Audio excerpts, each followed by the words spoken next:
Cerno, épisode 45. Cette nuit, j'ai reçu un message étrange d'un auditeur. J'ai l'impression que c'était un amant de Paulin, mais je suis pas sûr. J'avais une maman extraordinaire. Elle me manquera toujours jusqu'à mon dernier souffle.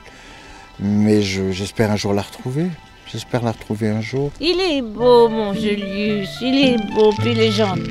Il était fragile, il était perdu. Les journalistes, ils sont pas avares de conneries, on le sait quand même. C'est quoi la vie? Il tuait comme d'autres vont au bureau. Ça fait du bien. L'amour, l'amour, l'amour, l'amour. Je fais un podcast. Il filait ses victimes jusque chez elles. C'est peut-être bien la mort. Ah, ok. Et toujours la même méthode. Je rentre chez les gens, je vais voir les gens dans la rue. Ben, l'être humain, c'est ça. On verra bien où cette histoire me mène. Il faut continuer votre chemin. 3, 2, 1. L'été qui a suivi le décès de maman, j'avais découvert Kraftwerk, Radioactivity, dans la voiture de mon oncle et ma tante. Je me souviens très bien, c'était sur Europe 1 qui passait Kraftwerk. Il faut te dire qu'à l'époque, la Révolution, c'est vraiment les précurseurs de la musique électronique. Et surtout avec ce tube immense de l'année 76, qui était Radioactivity, enfin c'était même 75, Radioactivity, 75-76, quand on a commencé à l'entendre en France. Donc j'avais 14 ans, mon oncle et ma tante étaient distributeurs de journaux, ils distribuaient les Ouest France à Auray, ils faisaient la tournée d'Auray. Et par leur biais, ils m'avaient dit, mais écoute, est-ce que tu veux vendre des journaux dans les campings à Logomariaquer cet été pour te faire un peu d'argent de poche? Je dis, oui, au contraire, avec plaisir. J'avais un vieux Solex, donc j'allais en Solex à Logomariaquer tous les jours pour vendre mes journaux, ce qui fait que je m'étais fait un petit pécule quand même à la fin de l'été. Et on avait rencontré cet été-là avec d'autres amis de Crac, du bourg où je suis né, d'autres ados qui étaient avec leurs parents, qui louaient une petite maison dans le bourg de Crac. Et puis, tous les soirs, on les raccompagnait à leur maison, et je voyais la silhouette de ce grand homme barbu, enfin grand, il n'était pas immense non plus. C'était un ami du couple, des parents des enfants qu'on fréquentait. Un très beau garçon barbu, plutôt blond aussi, bouclé, cheveux un peu longs, un peu baba, mais c'était la mode à l'époque. Donc, moi, je le trouvais très séduisant. Et pour leur départ, à la fin du mois de juillet, c'était une semaine avant qu'ils quittent la France pour rejoindre la Hollande, ils nous avaient proposé de tous se retrouver pour manger des spécialités hollandaises, une sorte de beignets, c'était pas mauvais. Et donc, de fil en aiguille, lors de ce fameux repas, j'ai eu l'occasion de parler avec ce garçon barbu qui s'appelait Louis et qui me dit être artiste peintre. Moi j'adore, j'ai toujours aimé peindre, j'aime bien ça. Et il me dit, si tu veux, moi ça me ferait plaisir de te faire découvrir. On pourrait aller faire, par exemple, après ta matinée de travail, un après-midi avant qu'on quitte la France, on pourrait aller à Carnac, voir quelques galeries ensemble. Voilà, pour découvrir des tableaux, puis voir ce que tu en penses, échanger nos goûts, etc. Et puis passer un après-midi ensemble. Je dis, écoute, avec plaisir. Donc on va en moto jusqu'à Carnac, plage, où il y avait beaucoup de galeries effectivement éphémères, qui duraient que l'été évidemment. Et puis on se boit un verre à une terrasse, et il m'apprend qu'il est homosexuel, qu'il vient de perdre son ami dans un accident de moto justement, et qu'il est désemparé, et je lui dis, mais tu sais Louis, moi aussi je suis homosexuel. Puis on est tombé dans les bras l'un de l'autre, vraiment, mais parce que je ne savais plus à quoi me raccrocher après le décès de maman. Et il est tombé là. Alors, il avait 35 ans, moi j'en avais que 15. C'était quand même très étonnant. Mon père, c'est pour te dire à quel point il se fichait complètement de qui j'étais, de ce que je faisais, n'a émis aucune objection à ce que je fréquente ce garçon, ce type, qui avait quand même 20 ans de plus que moi, qui avait presque l'âge d'être mon père. Et donc avec Louis, j'étais heureux dans ses bras, heureux de l'aimer, heureux de l'avoir rencontré.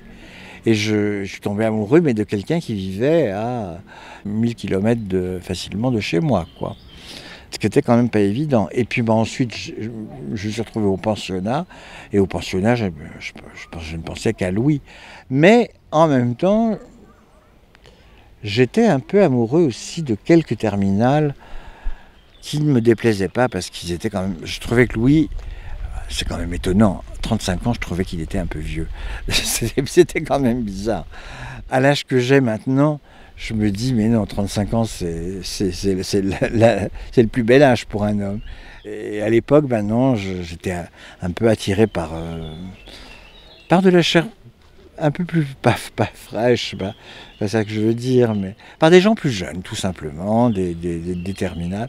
Il y en avait un en particulier qui me plaisait, parce qu'il avait un château en centre-Bretagne, et pour moi, c'était un peu le prince charmant, quoi. Donc, sauf qu'il n'était pas gai, il n'était pas gai du tout, mais c'était un garçon assez rêveur, poétique, un peu lunaire, que j'aimais, quoi, parce que c'était une belle personne aussi.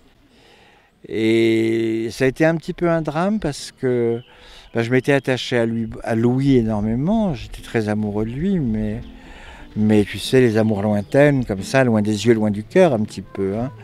Lui, c'était ton premier homme? Ça a été mon premier petit ami, oui. Ça n'a pas été ma première expérience sexuelle, mais ça a été mon premier amoureux, effectivement.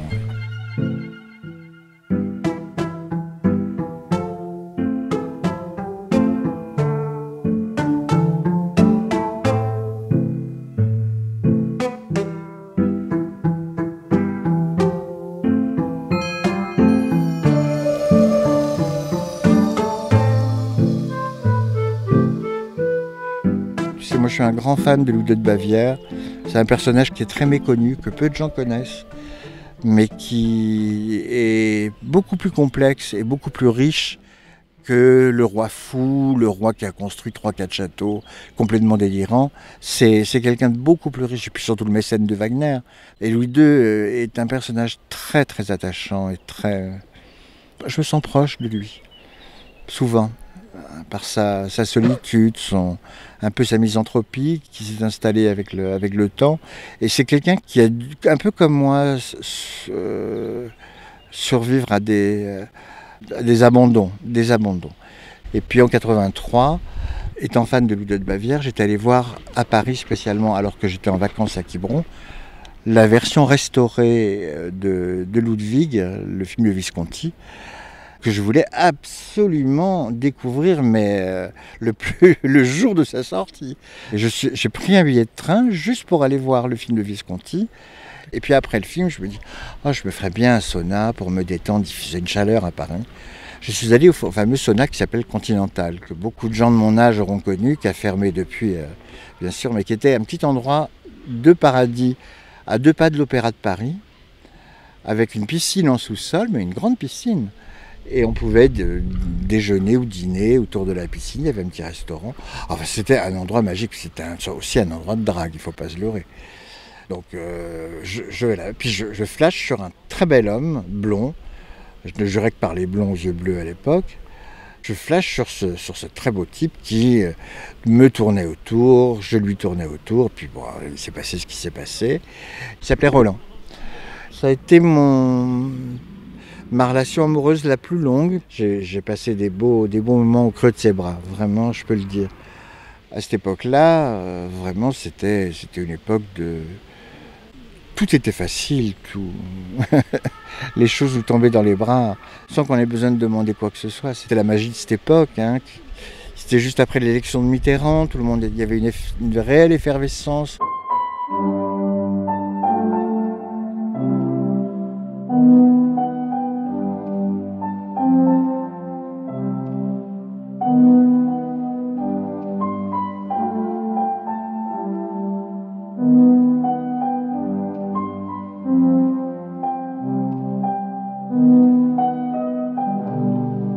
Moi, j'ai toujours recherché un papa, puisque mon père n'a jamais eu un seul geste de tendresse à mon égard. J'ai recherché de la tendresse auprès d'autres hommes. Je pense que c'est une des raisons pour lesquelles j'ai développé une homosexualité. Enfin, j'ai développé, l'expression est maladroite, mais que je suis devenu homosexuel.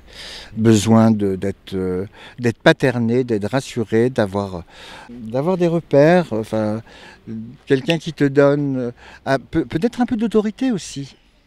Parce que je vais te dire quelque chose, Julien, qui est réel. Je devais avoir 3 ans, j'étais à la maternelle. Ma maîtresse s'appelait Denise, son mari s'appelait Guy. C'était un monsieur barbu, assez grand, très viril, justement. Et c'était un jeune couple. Ils habitaient en face de l'école. Et nous, notre maison, par un petit chemin de terre, conduisait à l'école, enfin était proche en fait de la maison de Denise et de Guy. Et les jeudis, maman était confiante, elle savait que j'étais pas une tête brûlée. Je partais dans ce petit chemin et puis au beau jour, je discutais avec des lézards, je parlais aux papillons, je parlais aux fleurs. Et quelquefois Guy me surprenait et il me disait « Mais tu parles aux fleurs ?» Je lui dis « Ben oui, c'est mes amis. » Enfin, tu vois des choses comme ça et ça le... Il avait dû dire à ma mère « Mais vous savez, votre petit garçon, c'est un vrai poète. » Et j'avais trouvé ça gentil. Et puis surtout, Guy, quand j'allais les voir, parce que j'allais frapper à la porte de ma maîtresse pour voir Guy. Tu sais pourquoi ? Parce que Guy me prenait sur ses genoux. Il m'apportait de la tendresse. Chose que ton père ne t'apportait pas. Chose que mon père ne faisait jamais. Et j'avais besoin de cette tendresse-là. De la tendresse de cet homme. Alors, évidemment, il n'y avait rien de sexuel. Mais je fais remonter mes premiers émois homosexuels à cet homme, à Guy. Mais l'année dernière, nous assistions avec ma sœur Pascal et puis des amis à un vide-grenier qui avait lieu à Crac. Et Pascal me dit « Tu sais qui est assis derrière toi ?»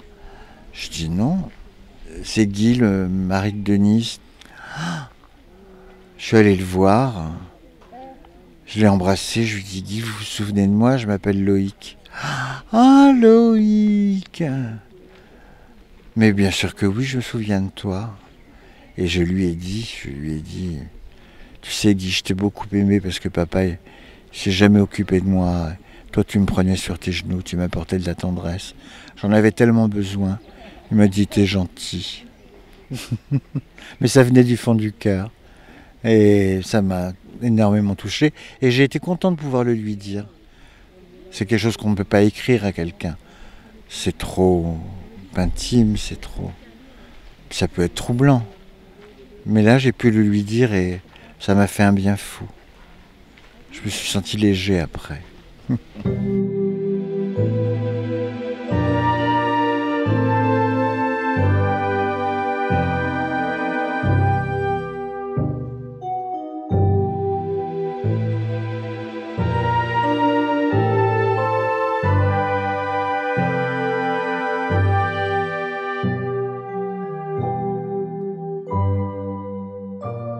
Et donc ton papa aussi est mort de mort violente ? Oui, et de façon... Alors, tu vas te dire, mais mon Dieu, c'est... Même dans un roman, on trouverait que la ficelle est grosse.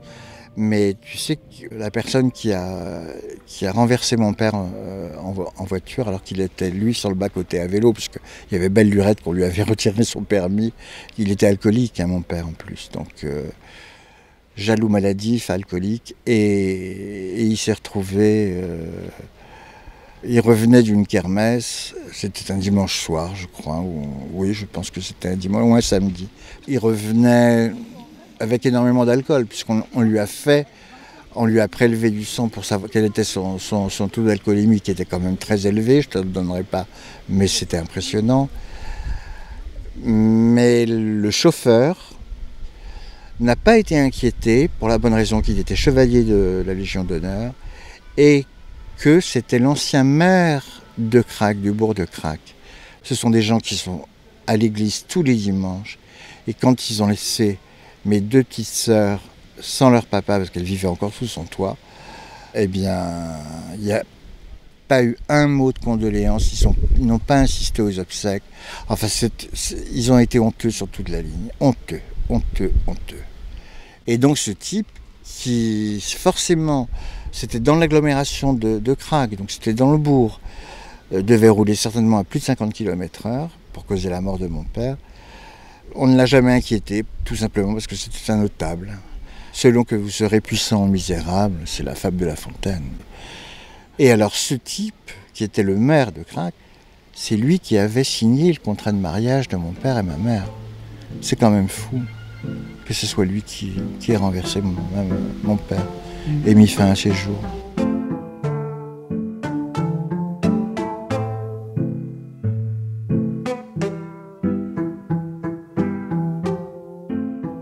Je suis parti à Paris au décès de mon père, puisque quand mon père est décédé, je vivais avec lui, sous le même toit, la maison familiale.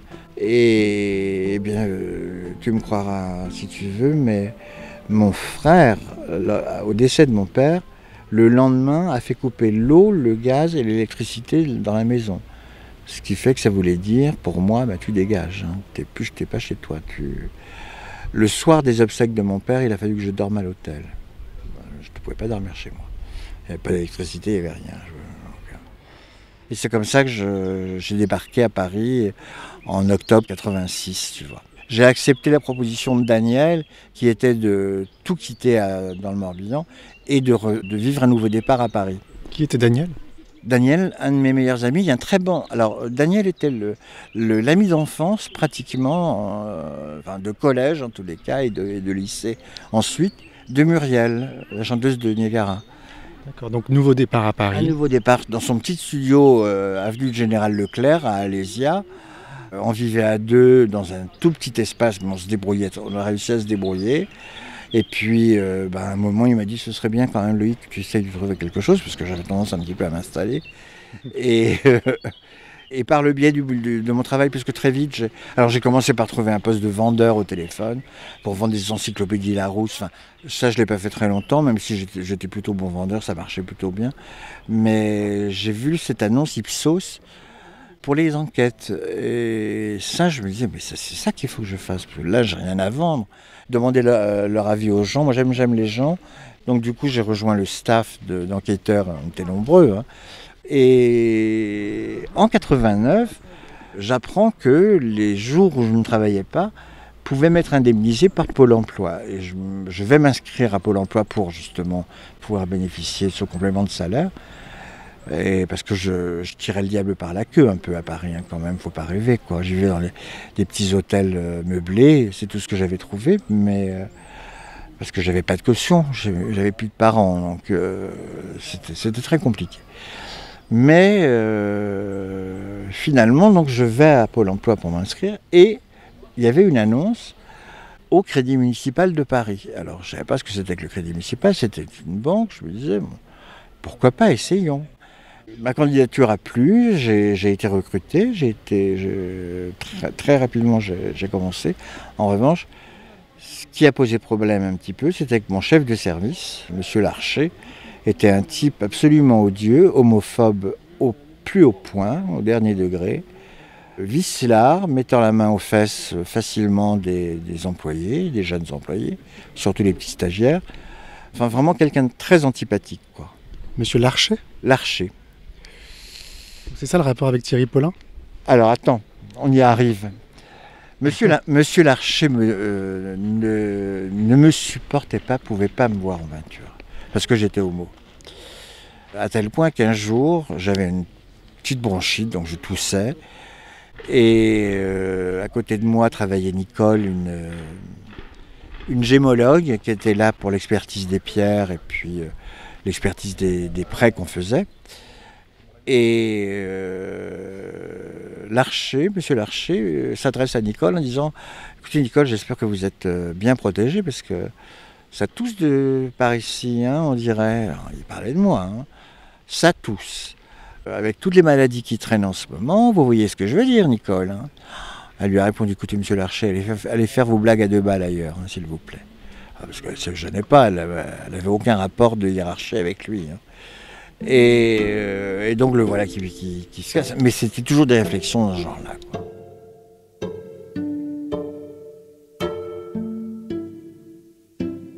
Moi, je me suis vu une fois, parce qu'on faisait du social aussi au Crédit Municipal. Hein. Vraiment, c'était une petite mamie venir avec son alliance, et celle de son mari. Il y avait très peu de poids d'or, même pas suffisamment pour qu'on puisse lui faire un prêt, parce que les premiers prêts commençaient à 200 francs à l'époque, c'était pas grand-chose. Et exceptionnellement, le chef de service, Larcher, avait accepté qu'on lui prête 250 francs pour la dépanner, quoi. Et ensuite, à côté de ça, tu as des stars, Deneuve qui mettait ses fourrures pour éviter de payer des frais de garde l'été pour les mythes avec ses manteaux de fourrure. Elle les mettait en gage, elle demandait un prêt absolument minime, elle ne voulait pas d'argent, elle voulait simplement qu'il y avait des chambres froides exprès pour... Ah non, c'était très bien. Thierry Paulin, c'est peut-être le plus grand criminel de toute l'histoire judiciaire française. J'ai rejoint le service du contentieux. Je t'explique très rapidement en quoi consistent les prêts sur gage. Tu arrives, tu as des bijoux, tu les fais expertiser, on va te prêter environ 20, peut-être 30% du montant de la valeur des bijoux, et à charge à toi ensuite de payer les intérêts qui courent. C'est un prêt qui se fait sur 6 mois, c'est un titre au porteur, c'est-à-dire que ce n'est pas nominatif. Nous, évidemment, on a les coordonnées des gens, mais c'est un titre au porteur. Donc si tu perds ton papier, la personne qui le trouve peut se présenter en payant les intérêts et le montant prêté, on lui dégage les objets, il récupère les bijoux. Donc il gagne, il est super gagnant, quoi. Ce qui fait que le contentieux servait surtout aux gens qui perdaient leur fascicule, leur petit papier. Et il y avait donc des registres. Et un jour, c'est donc là qu'on arrive à ce qui nous concerne. Dans ce fameux registre, je vois des paragraphes, des petits encadrés entiers de prêts, barrés en rouge, tampon justice, et je regarde de plus près de quoi il s'agissait. Et qu'est-ce que je vois comme nom? Je vois le nom de Thierry Paulin. Il filait ses victimes jusque chez elles. À suivre. Et puis il les tuait.